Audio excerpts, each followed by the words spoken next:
Në fajin e Pallatit të Kulturës në Gjakov është hapur sot panairi Duart e Arta, ku u ekspozuan punimet unike pundore të punuara me mjeshtri nga gratë e verbra. Kryetarja e Forumit të Grave të Verbërve, Nazmie Koshi Abazaga, tha se këto punime artizanale janë bërë me dashuri dhe për kushtim. I kemi ekspozuar punën e dorës, Duart e Arta të antarëve tona.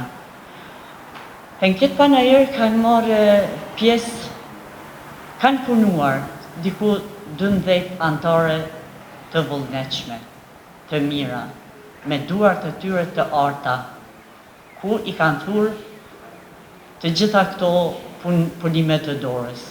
E kryetari i shoqatës të verbërve në Gjakov, Mark Pietraj, adresoi disa kritika. Nuk ka mbështetje për qytetarët e verbër të Gjakovës. Ky është viti 4 që shoqata e organizon panairin. Është viti 2 që kreu i komunës, kryetari i komunës nuk gjen kohë më kon prezent. Shifni cila është mbështetja institucionale, mbështetja lokale qeverisë të Gjakovës. Vetëm 20 metra distancë, as shumë, as më pak, as më shumë.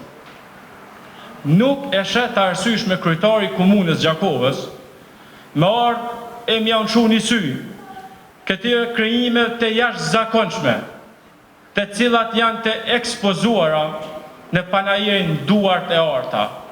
Panairin e përshëndeti Halil Kurmehaj, këshilltari i zëvendës kryeministrit në detyrë Besnik Beslimi.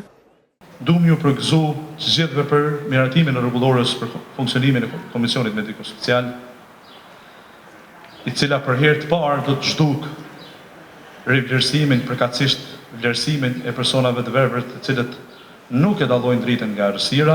Së dyti, kam kënaqësinë t'ju njoftoj se plotësim ndryshimi i ligjit për zyrtarët publik, që ishte subjekt me të drejtë në gjykatën kushtetuese, tani ka hyrë përkatësisht është publikuar në gazetën zyrtare me datën 2 të këtij muaji dhe është mundësu aty ku ka mundësi që personat e verbër, përkatësisht personat me aftësi të kufizuara që punojnë në administratën shtetërore të punojnë edhe nga distanca.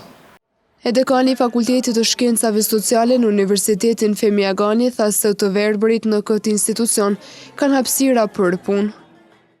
Ne si Fakultet i Shkencave Sociale në kuadër të Universitetit Femi Agani në Gjakov kemi hapë dyert qysh herët për kategoritë ndryshme të studentëve në mesin e tyre, edhe studentëve që kanë problem me verbri, ku deri tash kemi bërë edhe disa libra në mënyrë që ata të kenë me lehtë dhe kemi kriju një infrastrukturë adekuate që ata të ndihen më komod dhe të jenë pjesë e shoqërisë tonë. E organizatorët të panairit thanë se ata përmes këtij aktiviteti synojnë fuqizimin e grave të verbra në shoqëni.